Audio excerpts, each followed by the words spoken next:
Suscríbete a nuestro canal Teletro HN y activa las notificaciones.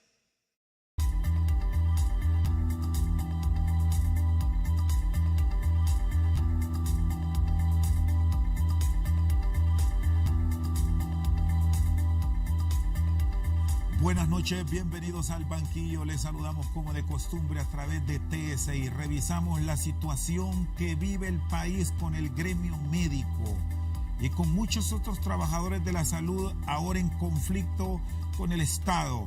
¿Cuáles son las posibles soluciones? ¿Qué visión tienen profesionales de las ciencias médicas que en las últimas horas se han incorporado a una comisión especial que busca mediar, que intenta lograr acercamientos entre las partes en conflicto para buscar una solución a la crisis?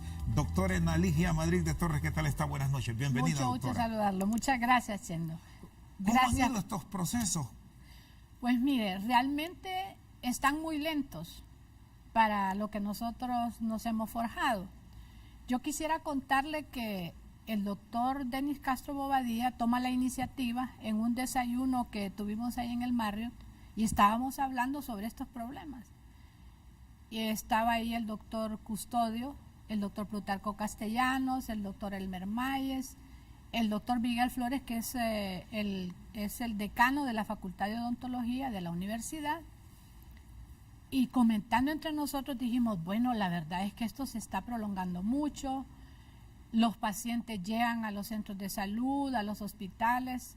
Hay enfermedades severas que se están desatendiendo porque los cuadros que se presentan en consulta externa, a veces el paciente no sabe la gravedad de su patología hasta que es examinado por el médico y es referido a las emergencias.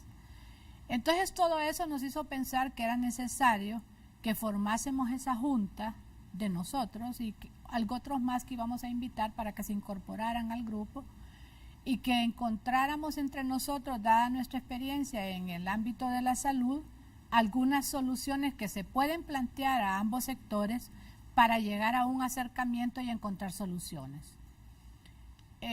Desafortunadamente, las autoridades nuestras, porque la mayoría somos médicos, escuchamos una presentación y una participación de nuestra presidenta, la doctora Figueroa, y ella en ese momento, cuando se organizó esta junta, expresó que el gremio médico y el gremio de maestros, por lo menos en ese momento, ella consideraba que no necesitaban la mediación. ¿No hubo la receptividad ofrecida? No hubo la receptividad que nosotros esperábamos, pues por ser médicos en primer lugar, y en segundo lugar porque todos teníamos antecedentes muy buenos relacionados con el ejercicio profesional de la medicina. Y antes de tener esa disponibilidad de mediar, en el caso de los que estaban reunidos, todos médicos reconocidos, ya me los mencionó, sí.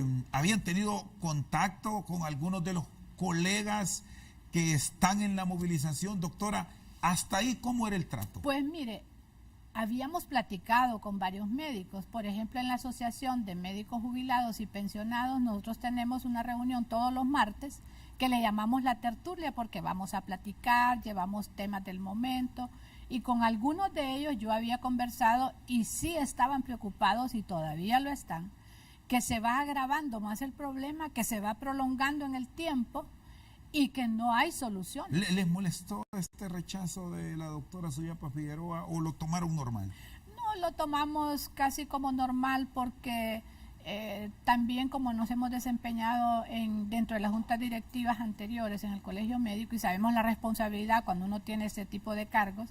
Y luego también la participación, recuerde usted, cuando luchamos allá en los 80s por la ley del estatuto del médico empleado, sabemos que una persona así sola no puede decidir ir a una mediación. Tenía que haberse convocado a una asamblea, la participación de todas las partes que están formando la plataforma de lucha y obviamente ella expresó su opinión.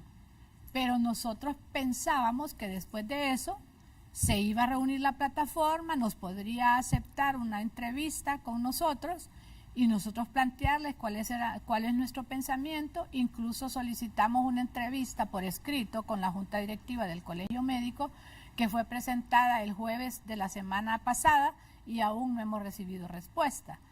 Entiendo que el presidente del COEP, que también se comunicó con nosotros y nos dijo, a mí me gusta ese aspecto que ustedes, esa iniciativa que han tenido, y me gustaría yo también ser miembro de esa comisión o ser mediador de parte del Consejo Hondureño de la Empresa Privada. Igualmente se expresó el presidente de la AMON, de la Asociación de Municipios de Honduras, diciéndonos que le había gustado esa iniciativa nuestra y que ellos también querían ser mediadores en este problema. Doctora Enaligia de Torres, ¿cómo opera, cómo funciona el Colegio Médico en este tipo de planteamientos que buscan reivindicaciones cuando entra lo político, pero no lo político gremial, sino que la política vernácula? ¿Qué visión tiene usted? Porque ha sido política también, diputada en el Parlamento Centroamericano por el Partido Liberal, y parece que ahora hay esa mezcla a nivel de lo gremial y lo vernáculo. No me extrañaría, le voy a decir, Rosendo, porque los políticos somos astutos.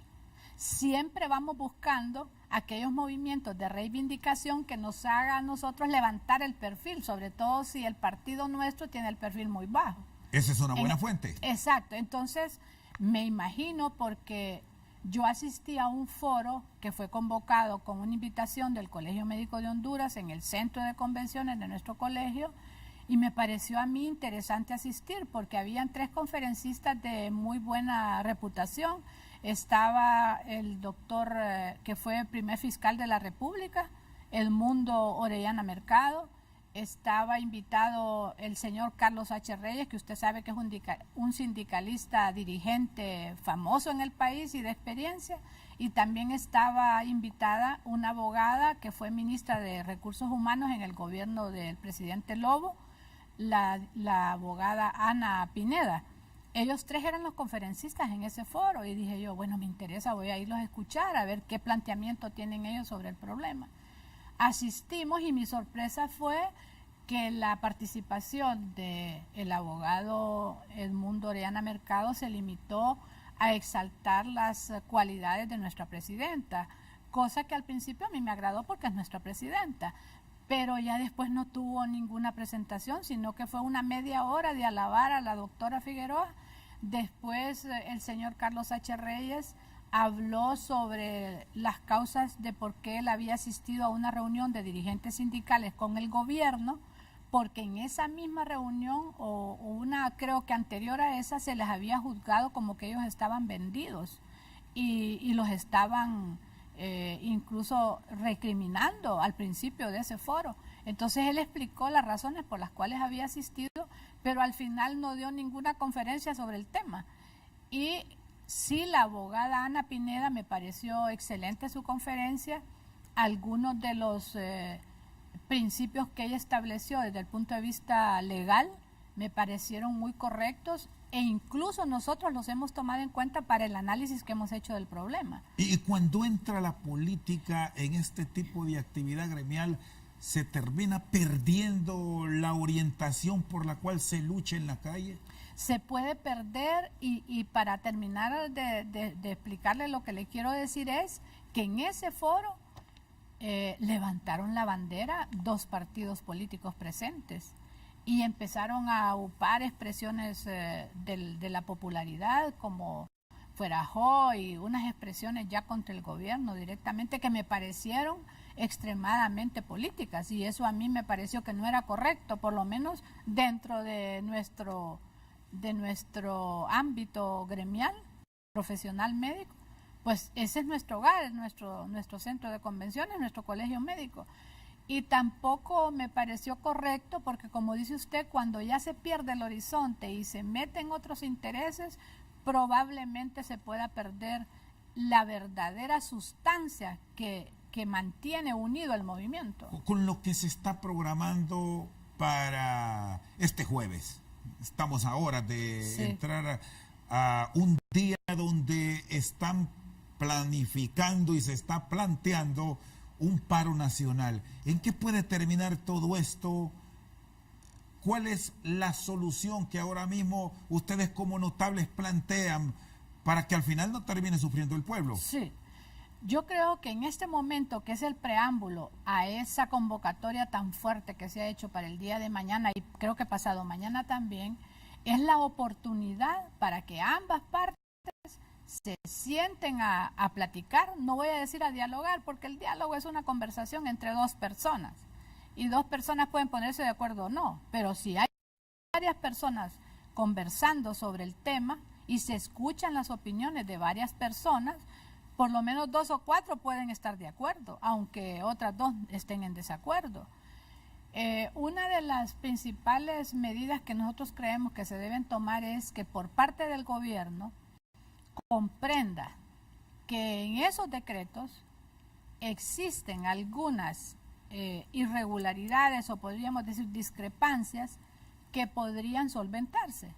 Por ejemplo, en el decreto en el que se establece la creación de una comisión transformadora de salud, en esa comisión debió haberse invitado la participación de los gremios, tanto en el área de salud como también en la comisión transformadora en el área de educación. Es decir, tener al presidente de la organización. Claro, pedir ya sea que fuera, en el caso nuestro, la doctora Figueroa, o que la junta directiva decidiera, o en una asamblea, quién iba a ir a representar al gremio e incluso a los otros profesionales de la salud, porque recordemos que no solo somos médicos, hay enfermeras, hay técnicos de laboratorio, hay microbiólogos, etcétera, etcétera.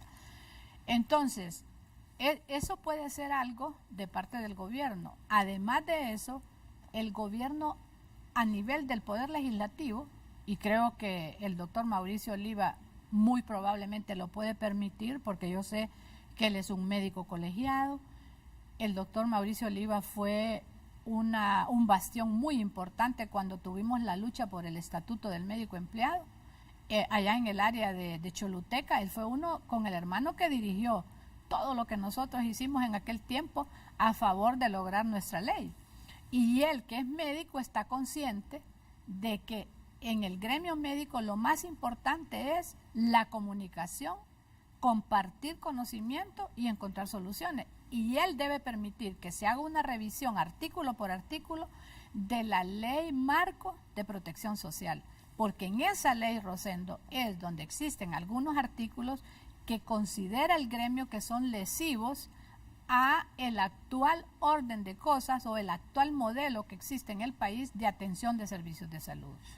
Está con nosotros esta noche al banquillo la doctora Enaligia Madrid de Torres, ex directiva del Colegio Médico de Honduras y exdirectora del Instituto Hondureño de Seguridad Social. Una pausa, en breve continuamos.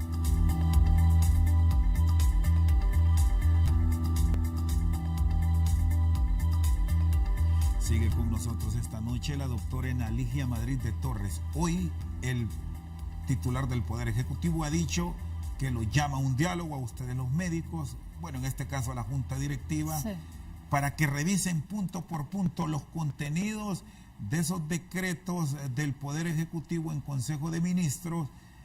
Y usted me ha extendido otro elemento, la Ley de Seguridad Social. No, la Ley Marco de Protección Social. Porque también tienen un paquete de otras leyes, como ser la Ley de Seguridad Social, que ya establece otro sistema muy parecido al actual, pero diferente al mismo tiempo. ¿Es privatización, doctora, eso? Mire, que ese es el esta ley, que han expresado sus colegas. Mire, ¿por qué los que están en esta lucha consideran que el gobierno quiere privatizar los servicios de salud? Porque en cómo está elaborada la ley, presentan la terciarización, que se llama, y el colegio considera que ese término equivale a una privatización. ¿Por qué? Porque en la ley se establece que habrán 2 pilares, el pilar subsidiario y el pilar contributivo.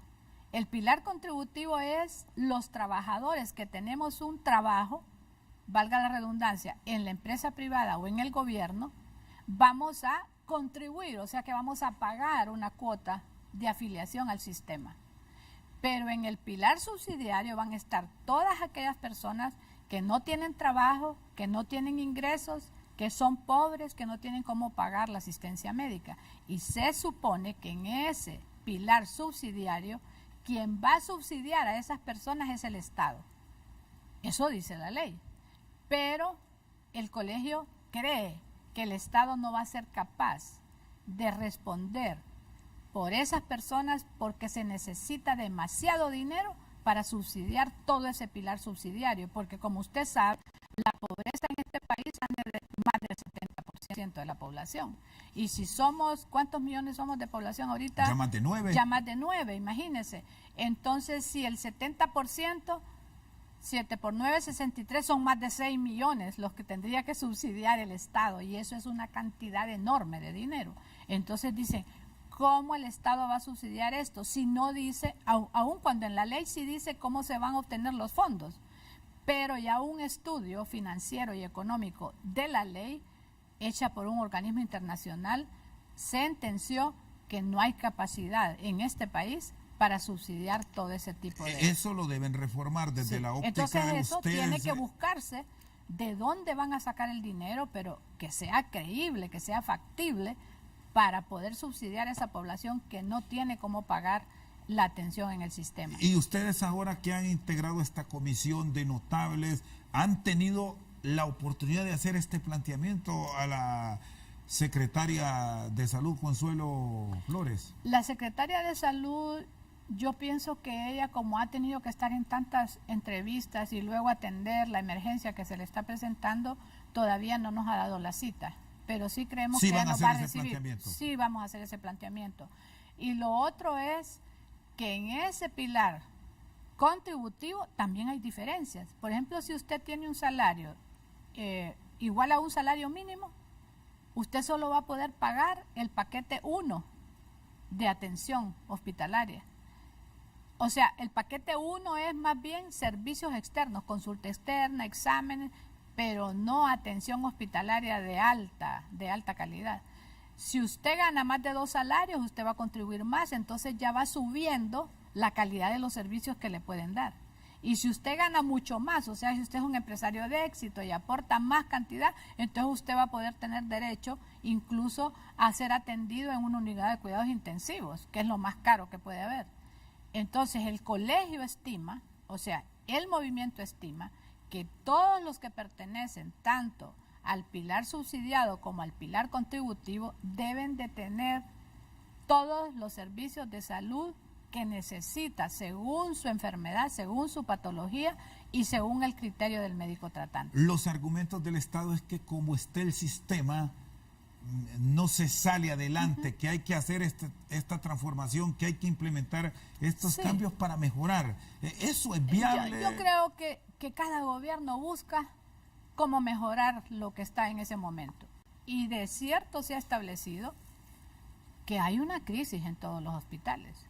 En el Seguro Social la mayor crisis que hubo fue la malversación de sus fondos. Esto lo hizo entrar en tal crisis económica que la verdad el seguro está peor que como cuando nosotros tuvimos el huracán Mitch, para ponerle un ejemplo, allá en 1998, que las empresas dejaron de cotizar porque estaban quebradas, que bueno, una serie de problemas que se nos vinieron, perdimos un hospital completo y tuvimos que entrar en un plan de contingencia nacional, creamos el hospital de especialidades que todavía está funcionando, pero hay maneras de salir de los problemas.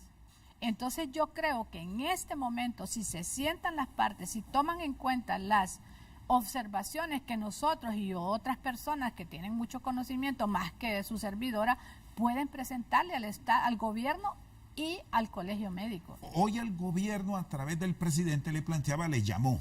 Sí. Que tengan un diálogo, una conversación franca y sincera, abierta, y que revisen punto por punto. ¿Usted recomienda que vayan a pesar de las dificultades que se vivirán en las próximas horas, donde anuncian movilizaciones? Es necesario, Rosendo, que vayan, sean que el gobierno envíe la comisión a la junta directiva del colegio médico.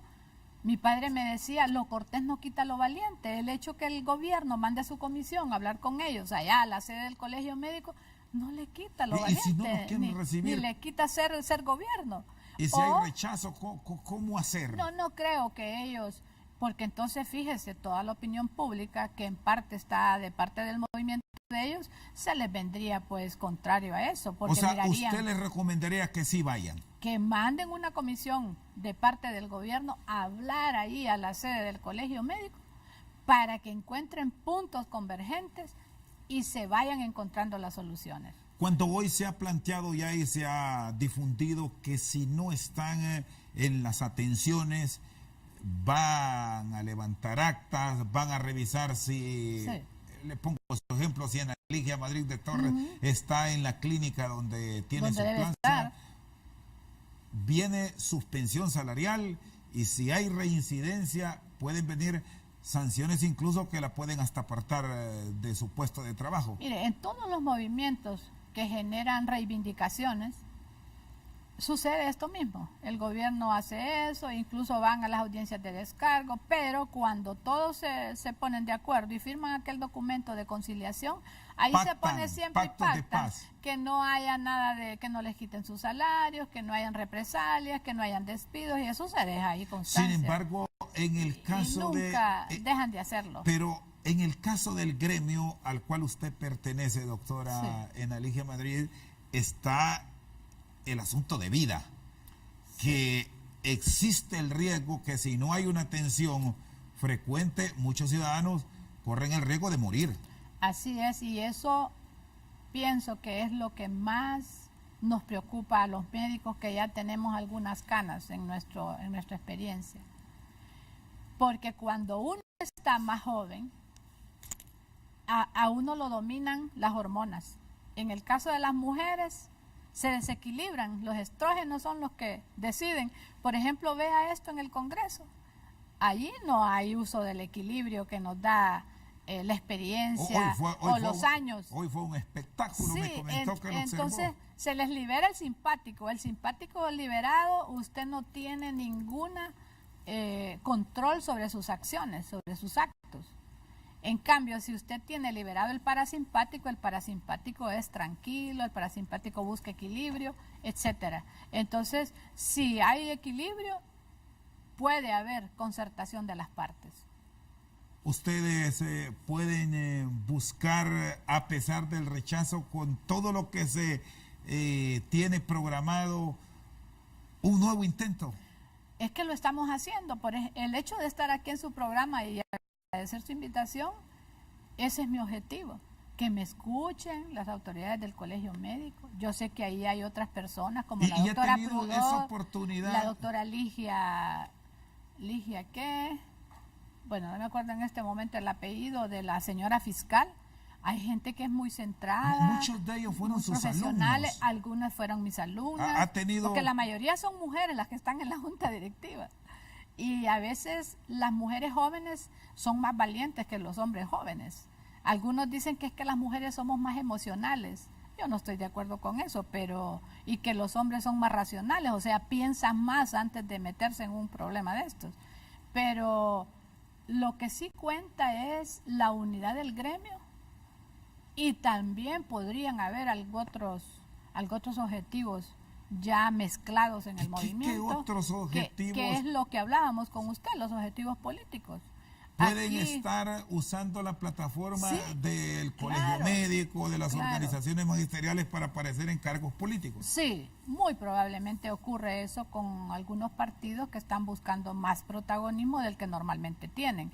Por ejemplo, ahorita el Partido Libre en el Congreso Nacional tiene más protagonismo, todos los medios los están sacando en la televisión, aunque sea por cuestiones que a mí me parecen negativas, pero que ellos están convencidos de que son armas que ellos pueden tomar. Para mí como política son actos de desesperación, o también podría ser, porque en la política todo puede suceder, que exista un plan de algunos dirigentes de la política en el país para llamar la atención sobre este tipo de problemas y desviar la atención de otros que son más graves, como sea la inseguridad, el narcotráfico, todo lo que está pasando con la juventud. Puede haber aquí lo que popularmente conocemos un compadre hablado. Un compadre hablado, de esos que se pactan bajo la mesa y que aún los mismos diputados de Libre desconozcan. Es decir, esta es cuestión de gente alto, grande. Muy grande, exactamente. Expresidentes. ¿Qué podría ser? Expresidentes, el mismo gobierno actual y algunos dirigentes que tienen compromisos personales legales, que ya les dijeron, mira, te tenemos agarrado en esto y necesitamos que hagas esto. Tienen que hacerlo. Está con nosotros esta noche al banquillo la doctora Enaligia Madrid. Una pausa, en breve continuamos.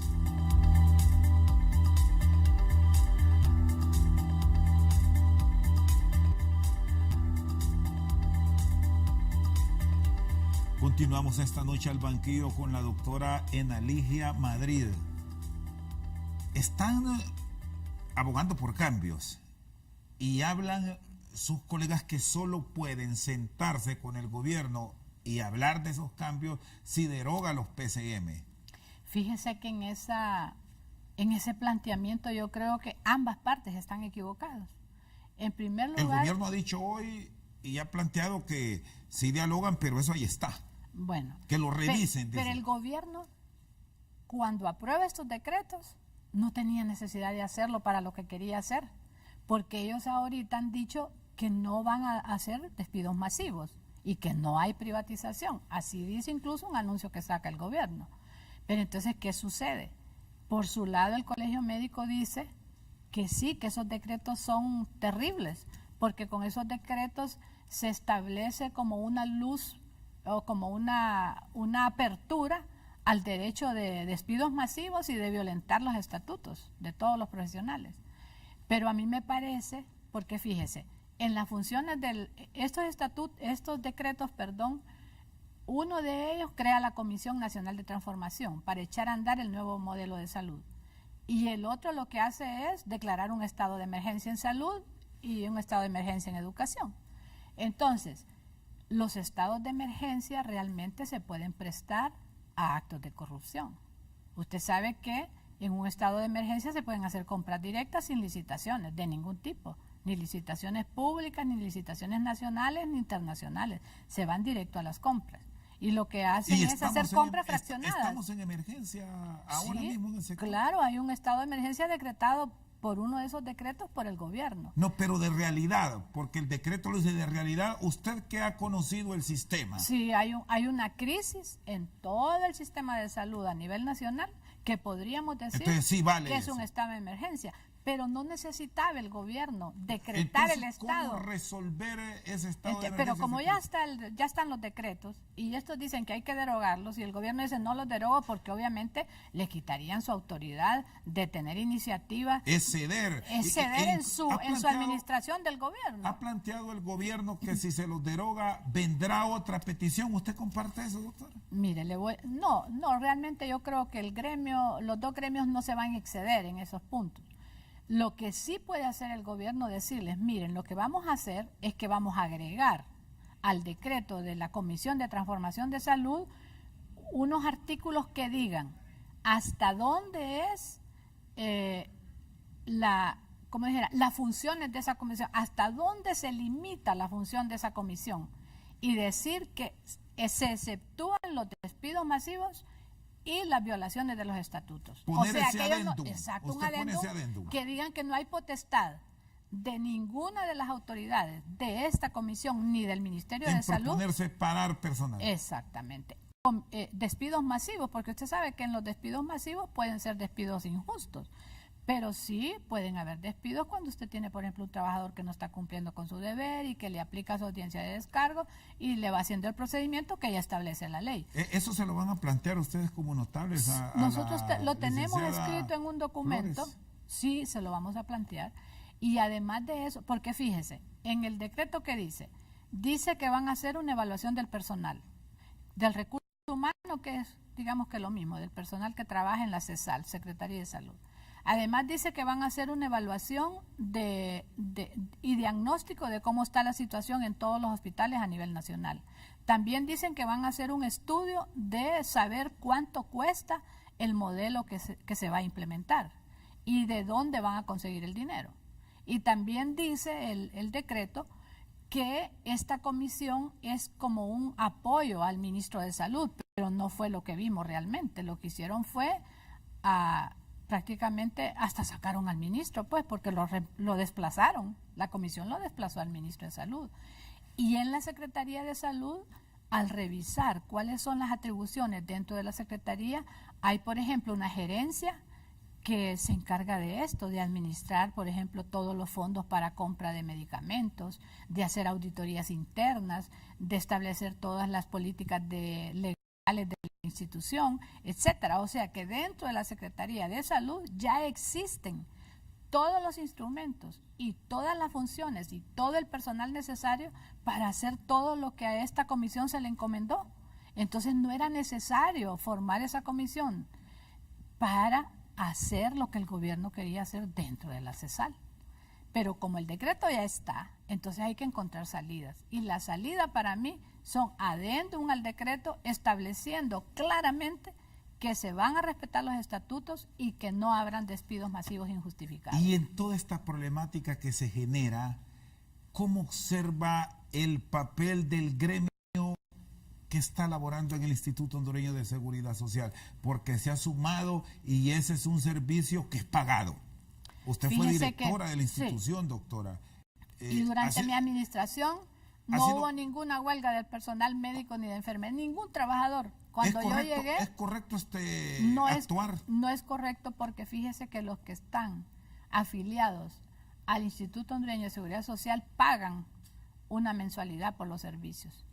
Y son trabajadores tanto públicos como de la empresa privada. Por eso es que a mí me parece importante la participación del presidente del COEP.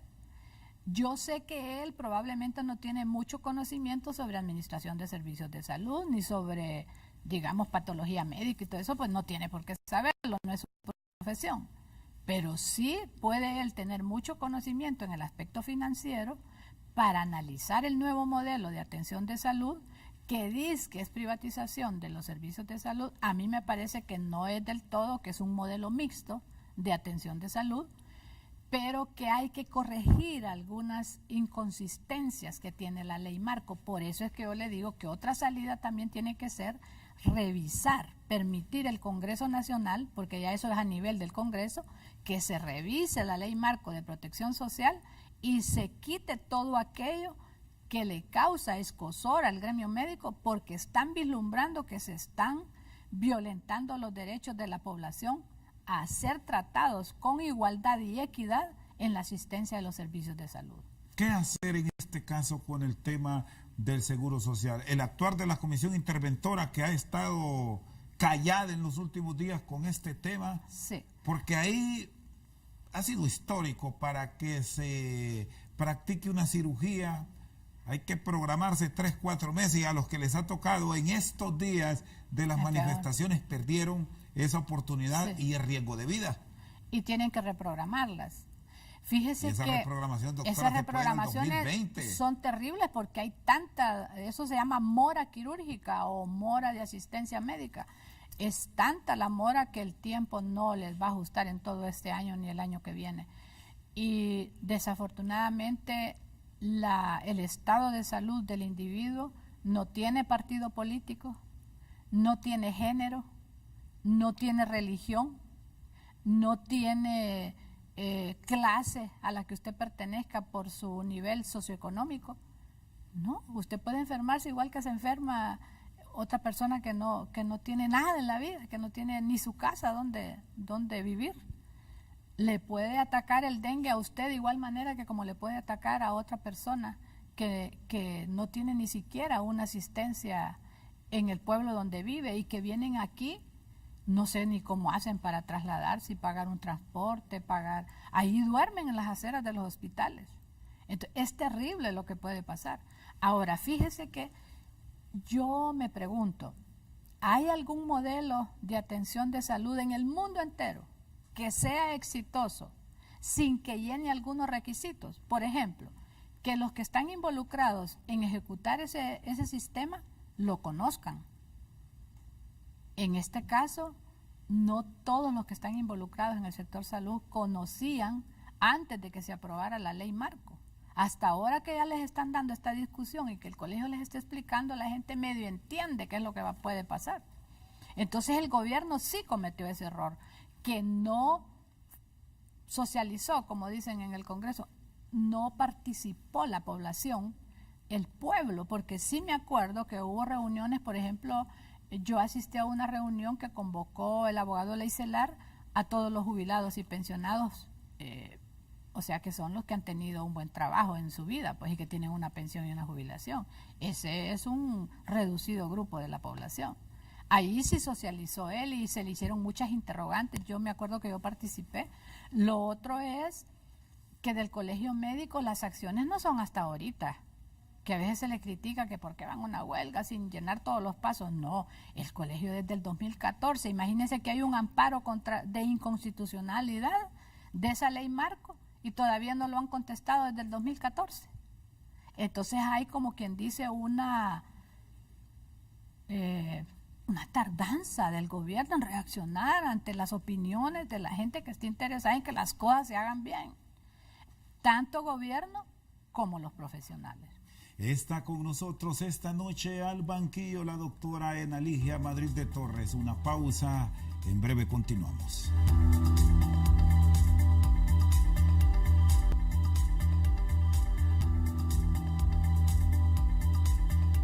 Sigue con nosotros la doctora Enaligia Madrid. Este tema del seguro, que es una especie de mixto, Estado, empresa privada y el trabajador que paga. Sí. ¿Se debe sancionar por la no atención a quienes están al frente de la institución en la prestación de servicios? Fíjese que nuestra población realmente es noble. Porque si yo voy enferma a una institución como el Seguro Social, donde yo pago una cuota por mi afiliación para que me brinden esos servicios, yo puedo demandar a la institución por negarme mi asistencia. Perfectamente. O sea que ese es un panorama que ahí está. Ahí está. Expedito. Ahí está expedito. Yo le voy a decir algo. Si yo fuera el gobierno, en este momento quienes tienen la fuerza son los profesionales de la salud y los maestros. Ellos tienen la fuerza en este momento. El gobierno luce como muy débil o que se está haciendo el indiferente para que después sea resuelto por personajes más de más alto nivel, o realmente están queriendo que cedan estas personas por su voluntad. No van a ceder así nomás. ¿No los cansan? No, no los cansan. Yo conozco a mi gremio. Si bien es cierto, no todos van a la calle, usted ve que en las marchas los que van son los médicos jóvenes, son los médicos internos, los médicos en servicio social y los residentes. Esos son los más jóvenes de los médicos. Pero existe otro trabajo que realiza el médico de colmillo, el médico que peina canas. Ah, sí, porque ellos a veces son los papás de estos muchachos y en la casa les dicen, manténganse firmes porque el gremio unido jamás será vencido. Igual los maestros. Entonces, si el gobierno no saca su fuerza a relucir, yo no digo que con los Cuando militares... me dice que saca su fuerza, ¿cómo? Defíname ese término, doctor. No con militares, no con bombas lacrimógenas, porque entonces hay violencia en las calles y la otra parte reacciona con violencia. Violencia genera violencia. El gobierno, por ejemplo, lo que está haciendo Copeco de poner esas carpas y dar asistencia de consulta externa a pacientes, eso es una buena medida del gobierno para contrarrestar el problema. Pero podría el gobierno, por ejemplo, militarizar los hospitales y llamar a los médicos desempleados y darles trabajo por contratos rápidos y ponerlos en las instituciones y que aquellos estén allá en sus asambleas. ¿Y eso no puede generarle represalia a esos médicos, considerando que no están solidarios con el y gremio? El derecho al trabajo que tiene el médico? Supóngase que el colegio en una asamblea, porque hay algunos que no son cerebrales, que son gástricos, y que se llenan de emoción en esas asambleas y piden, ay, hay que expulsar, hay que declarar a la doctora non grata, hay que declararla y hay que expulsarla del gremio porque no está afín. A lo mejor hasta le cae a usted, doctora, por sus comentarios. Pues, cuando uno acepta pertenecer a esto, se expone a cualquier cosa, pero yo sí estoy consciente de mis derechos. Yo sí sé cómo puedo manejar el problema. El problema es el pueblo que no está educado. Yo sí sé a qué acudir, dónde puedo yo presentar mi derecho a disentir y estar con una opinión diferente, y el derecho en la democracia a que yo piense diferente y yo respete las opiniones de los demás. Si a un médico se le declara non grato o lo expulsan del colegio, ese médico primero puede apelar a la asamblea del colegio médico y después se va a los tribunales de justicia del país. Doctor, y segurísimo que gana una demanda contra el colegio médico y sus representantes. ¿Cómo ve años después de su administración el Seguro Social? Usted fue directora sí. Hace un par de décadas. Hace muchos años. Ahora con lo que pasó con esta crisis de despilfarro y el papel de los interventores, ¿ya es tiempo que caduquen y apostar por un nuevo sistema integral? Yo creo que la Comisión Interventora del Seguro Social ya debe el presidente sacarla de ahí. Ya terminó su cometido y no nombrar otra comisión interventora. Lo que tienen que hacer es apresurar la aprobación de la nueva ley de seguridad social, echar a andar la estructura que va a administrar el nuevo seguro social. Ahí tienen que nombrar 3 directores, que son los que van a dirigir la institución, me imagino que mediante un concurso. Y echar a andar todo lo que establece la ley marco de protección social, que es un modelo prácticamente de seguridad social para toda la población hondureña. En ese sentido, el modelo no deja de ser beneficioso, pero hay que corregir todos los entuertos que implica la misma ley. ¿Cómo sintió como exdirectora el despilfarro en la administración de Mario Zelaya? Terrible. Nunca me imaginé que pudiera haber sucedido eso en la historia de este país. Para tanto se presta una institución y para un tráfico a esos niveles. Sí, yo analicé ese problema y llegué a la siguiente conclusión. Número 1, el Seguro Social de El Salvador y de Guatemala sufrieron un problema similar. En Nicaragua no, porque ahí hay un sistema que tuvo más control de parte del Estado. Entonces, para mí, ¿hay alguna organización externa a Centroamérica que fue la que asesoró a todas estas personas que se metieron en este lío para ejecutar el robo más grande del siglo en todo Centroamérica en la seguridad social? Redes manejando desde afuera. Sí, desde afuera, sí. Esa es una conclusión. La otra conclusión, obviamente, que personas inmaduras, corruptas, que quisieron tener mucho dinero, muchas casas, mucha fama, mucho poder, muchos automóviles de lujo, de la noche a la mañana. Esas son personas que para mí tienen un problema psicológico. No son desquiciadas porque no pensaron en todo lo que esto acarreaba para la salud del pueblo hondureño y para ellos y su familia. Han de estar súper arrepentidos, pero ya es demasiado tarde. Y luego, el compromiso de las juntas directivas involucradas durante esos periodos, o por negligencia o por coparticipación, es terrible. La Junta Directiva del Seguro Social siempre tiene que estar enterada de lo que pasa dentro de la institución. Nada que ejecute el director ejecutivo es desconocido por la Junta Directiva. ¿Usted cómo se manejó para que no la sorprendieran, para que no llegaran estos cantos de sirena que de repente llegan cuando está alguien en un puesto importante y todo se lo pintan correcto? Tener la convicción que me habían nombrado para ir a trabajar en forma honrada y manejar con transparencia todas las actividades en las que tenía que ver como directora ejecutiva. Me eché de enemigos a muchos de la Junta Directiva de ese tiempo. Me hicieron una guerra increíble.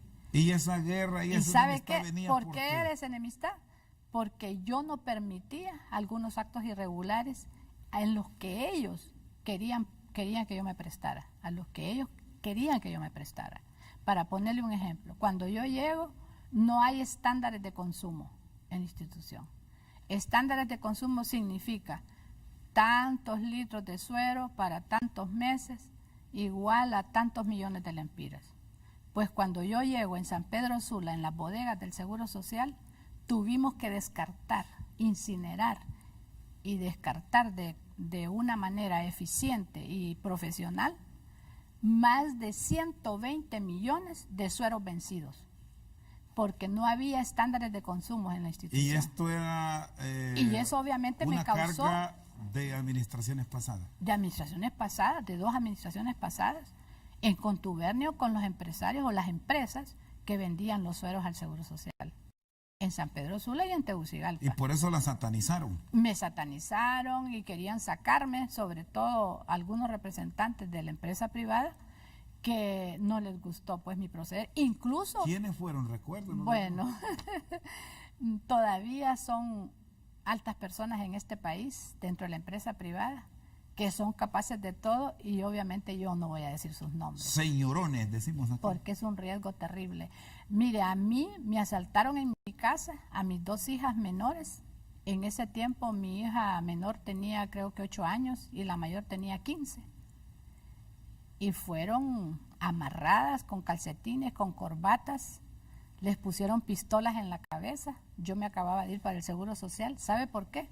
Porque yo estaba cancelando la compañía de seguridad que tenía el contrato en el Seguro Social, porque estaban extrayendo algunos medicamentos que se usan para anestesia y que son sumamente caros, y los estaban vendiendo y sacándolos a la empresa privada.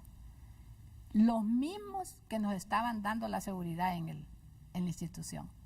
Y me di cuenta cuando convoco a una licitación para la seguridad de la institución que habían sectores de control de las compañías de seguridad en este país. O sea que funcionan como los territorios de las maras, ni más ni menos. Entonces me mandaron a 3 personas a mi casa, aparentando que era una compañía de venta de una floristería, que me llevaban un arreglo floral de cumpleaños. Ese día yo estaba cumpliendo años y la trabajadora cayó, ¿verdad?, en el truco, digámoslo así, como una expresión popular. Y amarradas mis hijas y todo, y preguntando que dónde estaba la caja fuerte, que dónde estaban mis joyas. Obviamente yo no tenía caja fuerte en mi casa. Y joyas, pues, las pocas que tenía, no les interesaba. Lo que querían era darme un susto para que yo dejara de actuar sobre las compañías de seguridad. Y no se dio. ¿Siguió? No cedí. No. Gracias a Dios no les pasó nada a mis hijas. Las dejaron a tiempo. Preguntaban por el capitán, que decían que tenía armas. Jamás en mi casa nunca ha habido un arma, aun cuando él era pues miembro oficial, usted sabe, de la Fuerza Aérea Hondureña. En mi casa nunca ha habido armas, y ellos preguntaban por las armas. ¿Ve solución a esta crisis, doctora? Hay solución. Aun y cuando hoy siempre. le han dicho que sí. se aceptaron hablar con Juan Carlos Icafi, que usted me dice que puede ser un interlocutor sí. válido, pero no para que medie. Dijo el Colegio Médico mire, que no, porque la plataforma tiene otra visión. La plataforma está fuerte, el gobierno tiene que estar fuerte para que cedan, porque si los extremos no se rompen, no hay mediación. Doctora, le agradezco. Feliz noche. Encantada, Rosendo. Ya sabe que estamos a sus órdenes y también a la orden del pueblo hondureño para tratar de encontrar solución al problema.